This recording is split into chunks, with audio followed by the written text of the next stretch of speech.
terpotong-potong. Oke? Iya, Bu. Halo? Oke. Topik berikutnya adalah berpikir systems. Oke, berpikir sistem itu adalah satu pendekatan yang diperlukan agar manusia dapat memandang persoalan-persoalan di dunia ini dengan lebih menyeluruh, dan dengan demikian pengambilan keputusan dan pilihan aksi yang dibuat lebih terarah kepada sumber-sumber persoalan yang akan mengubah sistem tersebut secara efektif. Ada yang kurang bisa memahami atau memanai ini? Nah, kalau untuk memudahkan hal-hal yang seperti itu tadi yang dengan model mental, dibuatlah model sehingga bisa disimulasikan.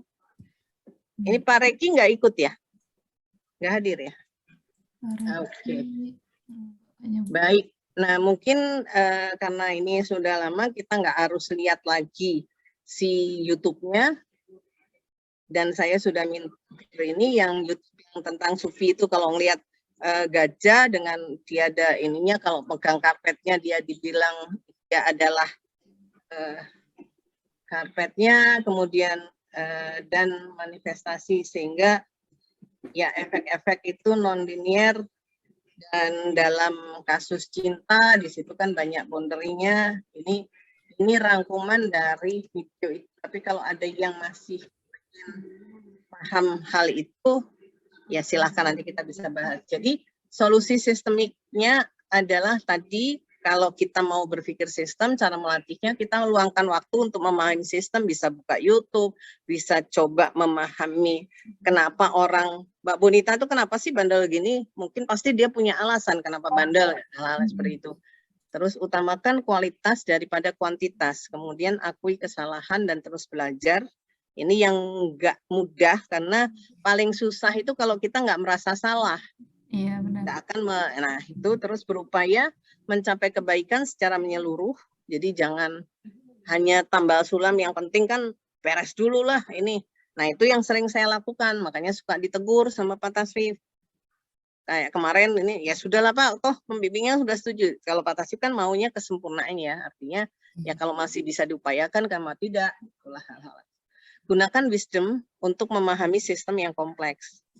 Jadi kita harus banyak bijak dalam hal ini, melihat satu permasalahan, mana yang sebetulnya cuma opini, mana yang sebetulnya faktanya demikian. Nah, masalah yang kompleks membutuhkan pemikiran sistem, dan pemikiran sistem itu membutuhkan bahasa yang jernana. Jadi yang sering kalau Pak Tasrif bertanya, dilihat yang mendasar, kita jawabnya tuh sudah kemana-mana karena merasa sangat pengalaman dan sebagainya. Padahal yang kalau ditanya, ya seperti saya tanya, sebetulnya swasembada pangan, swasembada beras itu yang menentukan siapa? Ada yang bilang pemerintah, ada yang enggak, yang paling menentukan petaninya. Kalau dia nggak mau nanam, ya nggak ada padi. Nah, hal-hal yang seperti itu kan simple. Siapa yang sebetulnya aktor utamanya? Karena itu dia yang menentukan permasalahan tadi swasembadanya itu bisa dilakukan berhasil atau tidak. Karena tadi kalau kita punya beras yang sekarang produktivitasnya sekarang rendah, kemudian ingin ditingkatkan, pakai bibit yang bagus, kalau petaninya merasa nggak percaya terhadap bibit itu, ya nggak akan sukses. Atau juga yang seperti petani kopi di Lampung, dia karena kopinya warisan, walaupun produktivitasnya rendah, dan sebetulnya dengan hanya diguntingin beberapa, dilakukan proses teknik tertentu, tuh produktivitasnya bisa naik 2-3 kali. Tapi dia merasa, saya nggak, nenek moyang saya dulu warisin itu, dan saya biarkan saja, tiap tahun saya juga bisa panen, kadang 2 kali, kadang sekali, dan cukup buat saya jadi tambahan. Jadi tidak ada upaya untuk itu. Jadi sekali lagi yang tadi, kalau tidak ada tujuan atau target, ya nggak akan ada action yang ini. Oke, ini 7 menit berikut. Ada pertanyaan atau pernyataan? Ya, monggo. Dalam berpikir sistem yang kadang sehari-hari saya rasakan akan berpikir apa dampaknya. Ya. Dan akhirnya yang saya rasakan jadi orang berpikir ribet amat gitu ya. Jadi misalnya gini, keseharian di rumah aja, misalnya ketika saya melihat di tempat cucian piring itu air sabun dituang di wadah, nanti sponnya dicelup di situ.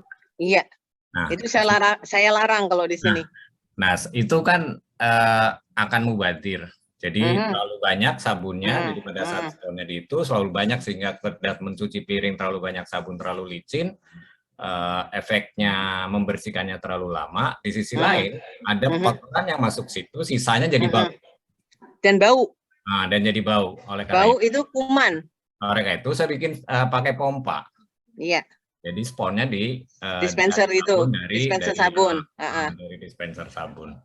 Itu satu sisi. Di sisi lain juga kalau misalnya ketika mau buang minyak atau lemak, saya harus campur sabun dulu, baru dibuang. Nah, banyak hal-hal kecil yang karena berpikir sistem itu yang akhirnya jadi kadang seringkali jadi ribet. Sebetulnya ribet itu karena nggak biasa, Pak. Kalau udah biasa nggak. Ya bagi saya ya, tapi kadang tapi ada hal lain juga yang membuat terlalu banyak pertimbangan, Bu. Betul. Tapi itu namanya kalau sudah jadi kebiasaan tuh nanti jadi habit kan. Jadi sesuatu yang jadi rutin, udah nggak kerasa lagi ribetnya. Di awal aja Pak itu. Ya kalau dalam keseharian ya cuman kadang keputusan yang kelihatannya lebih besar karena terlalu banyak pertimbangan. Ini akan berdampak ini, akan berdampak itu. Nah itu yang kadang akhirnya jadi. Nah itu juga sama tadi bagus sekali nih Pak Ripto mencontohkan dalam rumah tangga atau dalam keseharian ini. Nah ini juga sama Pak, rumah tangga itu cerminan dari negara. Kalau sekarang misalnya di negara lain lah yang mikirnya sudah nggak ribet, kita aja yang merasa ribet karena sudah otomatis Pak. Kalau di kita, ini aja lah Jawa Barat, bus sudah dibikin gratis supaya mengurangi ini. Tapi busnya kosong Pak, jalanan macet. Padahal busnya sudah dibikin frekuensinya tinggi, 15 menit sekali ada. Jadi pembiasaan itu Pak yang bikin nggak jalan juga. Jadi sama tadi kalau Pak Ripto tadi sabun pakai dispenser, kemudian ini itu sebetulnya kalau dia sudah mempraktekkan nggak susah Pak. Dan lebih cepat daripada yang dicelup tadi dan lebih irit. Karena kalau itu pencet lebih cepat nggak bau. Banyak untung lah. Iya banyak untung. Artinya sama dengan kalau Pak Ripto ingat waktu awal-awal penerapan penggantian minyak tanah terhadap gas LPG kan hebohnya kayak apa? Yang sampai dijualin padahal sudah kelabung dikasih gratis, kompor gratis. Ya itu tadi memang proses belajar kalau kita ingat kalau belum sampai thresholdnya ya nggak akan ini. Tapi kalau sudah melampaui thresholdnya nggak ribet lagi Pak, sudah jadi otomatis. Nah itu. Jadi bagaimana makanya kalau misalnya tadi putranya yang baru langsung diajarin sejak awal cara mencuci itu seperti itu, dia nggak merasa ribet Pak. Paham? Karena Bapak kan mengintroduksi sesuatu yang baru menurut standar Bapak ini bagus gitu kan. Yang lain belum. Sama, pembantu saya juga gitu. Jangan dicelup, susah. Bolak-balik lupa lagi, tapi begitu saya ingetin, lama-lama ya dia terbiasa dan merasa lebih enak. Capek ngingetinnya. Iya, capek ngingetin memang. Nah, itu yang terjadi di masyarakat juga gitu. Kadang-kadang kita mendingan dikerjain sendiri daripada nyuruh. Yang akhirnya nggak pinter-pinter. Oke, ada pertanyaan lagi atau komentar? Terima kasih Pak Ripto. Sebelum saya beralih ke topik berikutnya. Monggo. Bu, mau ini Bu, nanya nih Bu, kalau misalkan kan sebenarnya sistem dinamika sistem ini kita berpikir sistem ini kan sebenarnya kita sudah memikirkan sebab akibat gitu ya Bu. Contoh hal kecilnya misalkan sebelum misalkan ada rapat gitu Bu, rapat yang mau ngambil keputusan. Nah sebelum itu sebenarnya kita bisa rembukan dulu nih biar nanti pas rapat, karena rapat sendiri ternyata banyak sektor gitu Bu. Jadi dalam satu sektor ini kan harusnya kita sudah tahu gitu, kita mau apa gitu, apa yang kita mau putuskan supaya pas bawa ke yang lebih banyak sektornya kita bisa jawab dengan mudah gitu Bu. Nah, tapi ternyata nggak semua berpikir seperti itu gitu Bu. Maksudnya untuk bilang, yuk kita koordinasi dulu. Jadi kayak ada usaha preventif gitu Bu. Nah, itu apakah sebenarnya, tapi kenapa nggak semua orang bisa menerima itu gitu ya Bu? Apakah itu sebenarnya memang karena belum berpikir sistem atau gimana gitu Bu? Masih mute Bu. Maaf Bu Ina, masih mute Bu. Ya, makasih Mbak Bonita. Tapi kalau seperti saya, karena dulu pernah ada Boeing Technical Assistant, dia ngajarin supaya kita bisa memenangkan baik dalam diskusi, dalam rapat, dalam pekerjaan, itu peganglah manage meeting, yang mengelola manage meetingnya. Catatan rapat, itu 80% gagasanmu akan kepake. Dan menurut saya itu sangat ini. Dan saya percaya banget itu. Jadi kalau kita yang ini, yang lain, oh ya setuju, paling komentar, komen-komen itu nggak sampai 20% dari apa yang kita sudah canangkan di situ. Jadi kalau tadi Mbak Bonita nggak mau tadi prepare pada nggak mau diajak rembukan dulu, ya Mbak Bonita bikin aja dulu konsepnya, yang nanti di akhir sesi pertemuan itu dibacakan, kita sepakat ya begini. Paling nanti dia yang lain kan komen terhadap hasil manage itu. Komentar itu memang nggak akan lebih dari 20%. Dan apapun yang di akhir meeting itu, karena semua tadi meng-approve itu, tinggal nanti di email ke semua peserta, atau sekarang bisa di WA ke semua peserta, kan sudah dibacakan di akhir sesi. Jadi tidak ada lagi dispute itu. Ditambah lagi, sekarang sudah berpikir sistem. Bikinlah causal loop diagramnya, atau apa yang kita diskusikan. Ini keterkaitannya gini, oh enggak, ini enggak bisa, ini enggak ada kaitan sama. Jadi benar-benar media dialog lewat model itu terjadi dan itu akan mudah. Iya. Oke. Oke, thank you Bu. Tadi sama ini Bu, yang tadi pemodelan Ibu terkait bawa mobil itu kayaknya saya ngeliat dulu belum ada di YouTube, terus kayak pas Ibu ngejelasin itu clear banget dan contoh yang sangat mudah gitu loh Bu, nggak cuma sekedar ngomongin ya itu yang Pak adeknya sponsorin saya, dia udah bikinin namanya IG channel, tapi Ibu bikin gitu, terus tiap Ibu ngomong lah, kalau saya ngomel sendiri 7 menit ngomel gitu ngapain buang-buang waktu, makanya oke, nanti dipotong dari siap ini, nanti Mbak Bonita potongkan kasih ke Pak Ade gitu, untuk dia edit lagi. Ya nanti mau ditambah-tambah gambar, tambah ini monggo aja. Ya begitu, karena ya sama dengan gagasan saya dengan UKM kan nggak usah ngajarin yang macam-macam, semua ilmu keunggulan kompetitif, komparatif segala macam, ya makanan tradisional dibentuk yang begitu cantik langsung bisa masuk hotel kan, nggak usah lama-lama. Pemula pun bisa langsung bikin, gitu. Jadi kunci-kuncinya, tips triknya kan ada di saya tularkan selesai. 10 menit beres. Nah, hal-hal yang seperti itu juga yang diminta Pak Ade berpikir sistem dalam kehidupan sehari-hari, itu yang nanti inti channel yang dibikin IG channel maunya Pak Ade. Dan saya memang nggak keberatan. Oke, sekarang ada lagi yang mau berkomentar? Coba saya mau lihat sekarang. Yang baru Pak Nanang, gimana Pak Nanang di Jeddah? Ya Pak, Jeddah. Lupa saya. Bu. Aman situasi Bu, terima kasih. Iya, Bu Nika dari mana Bu Nika? Ini baru Nika Nitya. Hairunisa. Halo, Bu Nika. Biar saya tahu. Iya, halo. Bu Nika dari mana? Saya dari Bandung. Bandung. Bisa mengikuti Bu Nika? Insya Allah bisa.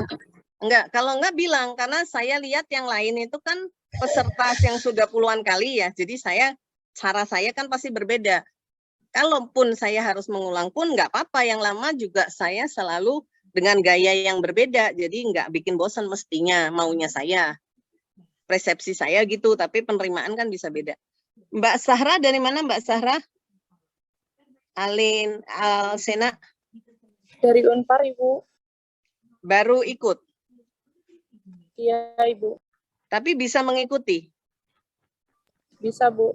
Oke. Kalau enggak, bilang ya Mbak ya. Saya boleh dipotong di titik manapun. Oke. Tapi Mbak Bonita yang sudah sering juga masih merasakan sesuatu yang baru ya Mbak? Padahal itu sudah saya contohkan loh Mbak. 2 kali pertemuan sudah saya ulas itu mengemudi.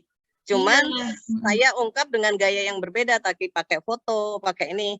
Ya, biar nggak bosan aja. Pak Nanang mungkin sudah lihat ke-4 kalinya ya Pak Nanang. Oke. Saya kembali selalu ada yang baru Bu. Selalu ada. Kemarin tuh saya baca lagi bukunya berpikir sistem ya, sistem thinking yang dari siapa tuh kemarin saya lupa. Mhm.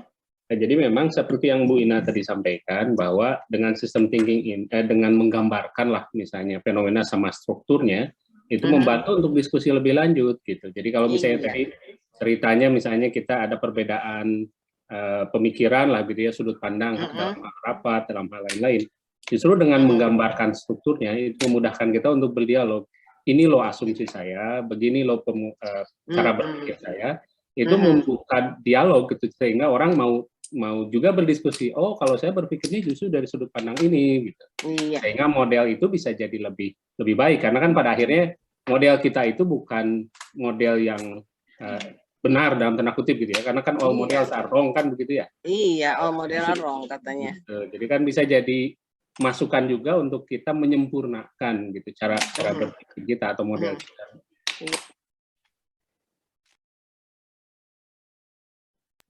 Ya, begitu Pak, benar. Terima kasih Pak Nanang. Mungkin ada lagi Oh ya, Mbak bukunya tadi dari Donella Meadows itu, Bu. Oh ya, Donella Meadows ya. Ya, Memang demikianlah dan banyak tadi kalau memang kita mau. Ada Mbak Sarah, Mbak, ini ada lagi yang terutama yang baru yang ingin bertanya atau berkomentar atau juga yang lain. Pak Saf, ada yang ingin disampaikan? Kalau merasa bosen itu feedback juga buat saya. Pasti saya nanti akan ngulik cari cara. Ya Pak Saf?